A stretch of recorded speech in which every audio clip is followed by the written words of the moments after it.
दोस्तों आज का जो टॉपिक है वो बहुत ही ज़्यादा इंटरेस्टिंग है। मैं एक ऐसी चीज़ के बारे में बात करने जा रहा हूँ जो आप एक्सपीरियंस तो करते हैं बट आप शायद उसके बारे में इतना ज़्यादा सोचते नहीं हैं। जिस टॉपिक की मैं बात करने जा रहा हूँ, जिस चीज़ की मैं बात करने जा रहा हूँ वो है इमोशंस, फीलिंग्स।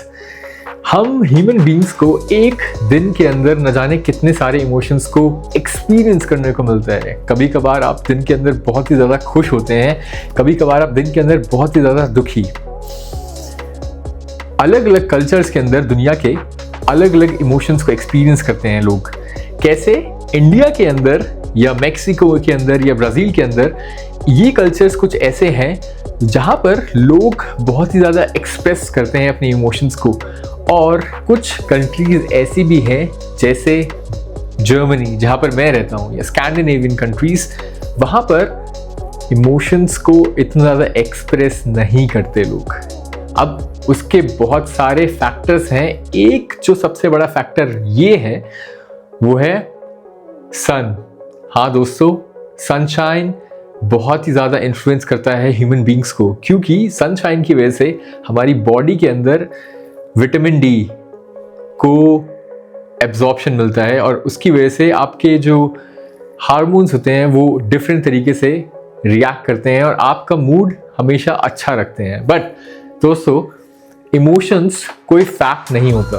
इमोशंस कोई एक ऐसा परमानेंट आपकी बॉडी का पार्ट नहीं है जिसको आप चेंज नहीं कर सकते। ये इमोशंस हमेशा चेंज होते रहते हैं।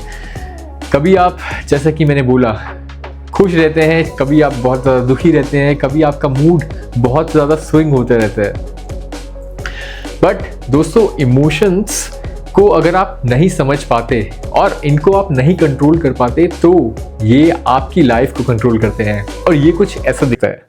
Kevin, I take you to be my husband from this time onward, to join with you and to share all that is to come, to give and to receive, to speak and to listen, to inspire and to respond.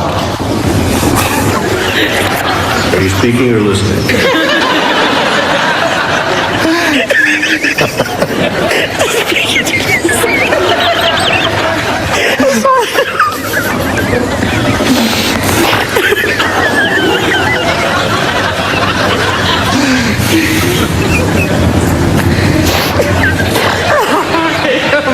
to speak and to listen, To inspire and to respond. to inspire.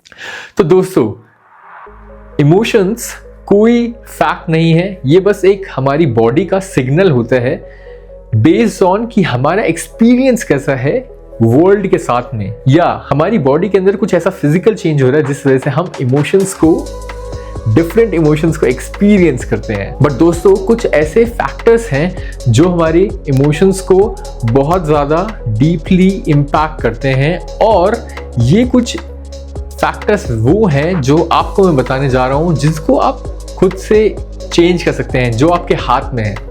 तो जो बहुत बड़े दो important factors हैं वो है sleep और breathing. तो अगर मैं स्लीप की बात करूं, अगर आप ढंग से सो नहीं पाते जिस रात को, उसके अगले दिन आपका मूड जनरली बहुत एग्रेसिव होता है। आपका मन ऐसा करता है कि किसी को आप मार दोगे, या आपको बहुत जल्दी गुस्सा आ जाता है, या आपका मूड इतना ज़्यादा ऑफ रहता है कि आप ट्राई करते हैं कि आप अकेले रहें।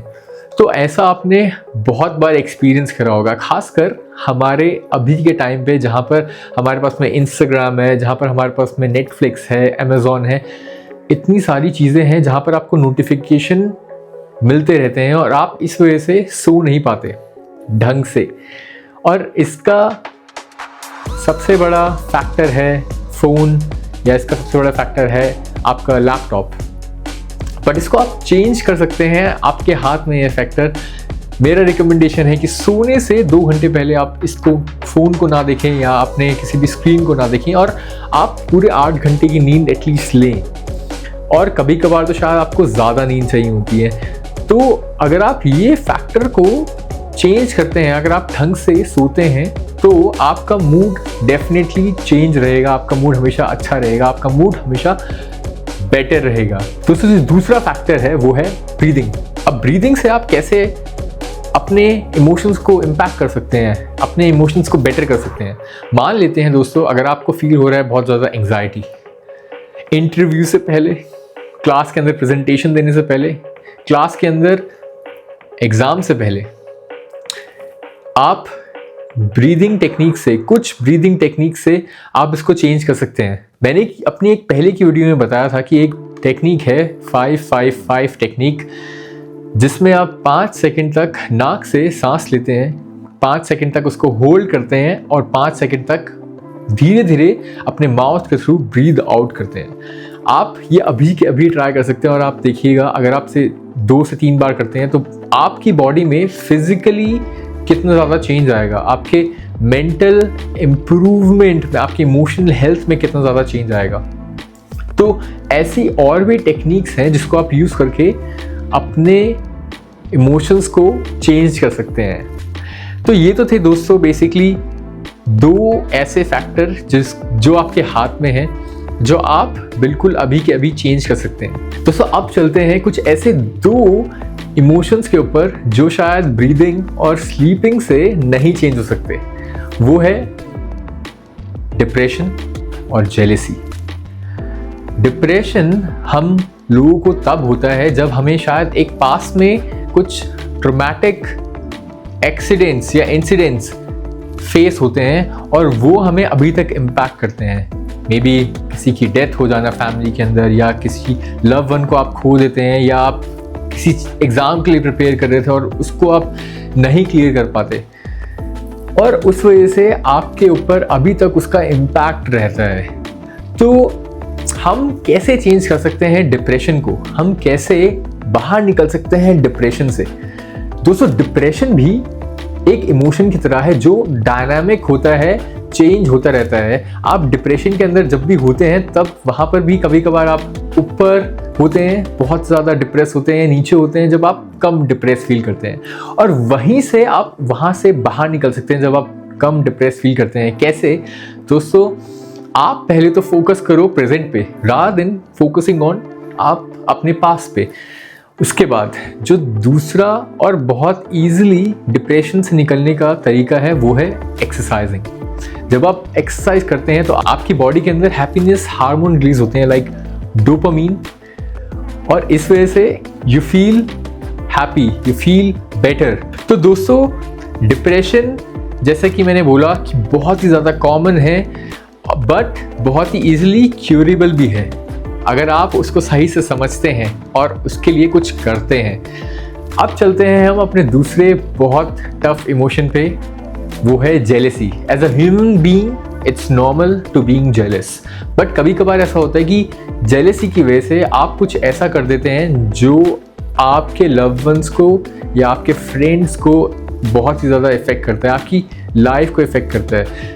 बट जेलेसी हमें आती क्यों है, या ये इमोशन हमें आता क्यों है? ये इमोशन हमें तब आता है जब हम इनसिक्योर फील करते हैं, हमें कुछ नहीं मिल पाता, हम हमेशा कंपैरिजन करते हैं। अगर आप इस कंपैरिजन को हटा दोगे, आप अपने ऊपर फोकस करोगे या आप इनसिक्योर फील नहीं करोगे इतना ज़्यादा, तो आप जेलेसी को अपनी लाइफ से पूरी तरीके से हटा सकते हैं। ये भी कोई परमानेंट बॉडी का पार्ट नहीं है, बल्कि जस्ट एक रिएक्शन है। तो दोस्तों जैसा कि मैंने बताया था पहले भी, इमोशंस कोई परमानेंट चीज़ नहीं है, ये एक बस बॉडी का रिएक्शन है। आपको बस उसको समझना आना चाहिए और आपको शायद समझने के बाद उसके लिए कुछ एक्शंस लेने चाहिए ताकि आप इमोशंस को कंट्रोल कर सकें। जब आप इमोशंस को कंट्रोल कर पाएंगे तो आप शायद अपनी लाइफ को बेटर यूज़ कर पाएंगे, और इमोशंस को जब आप मास्टर करेंगे तो आप अपनी लाइफ को भी मास्टर करेंगे। बट दोस्तों अगर आपको जानना है कि आप 3 लॉ की हेल्प से, 3 रूल्स की हेल्प से अपनी लाइफ को कैसे बेटर कर सकते हैं, तो देखिए मेरी ये वीडियो मैंने रिसेंटली अपलोड करा था। और अगर आपको मेरे चैनल की वजह से हेल्प मिलती है, आपको लगता है कि हाँ मेरी बात में कुछ दम है, मेरी बात से आपकी लाइफ चेंज होती है, तो आप मुझे सब्सक्राइब करो, शेयर करो मेरी वीडियोस को और लाइक करो, ताकि हम दोनों ग्रो हो सकें। और मैं मिलूँगा अब आपको अपनी नेक्स्ट वीडियो के अंदर। तब तक के लिए टेक केयर।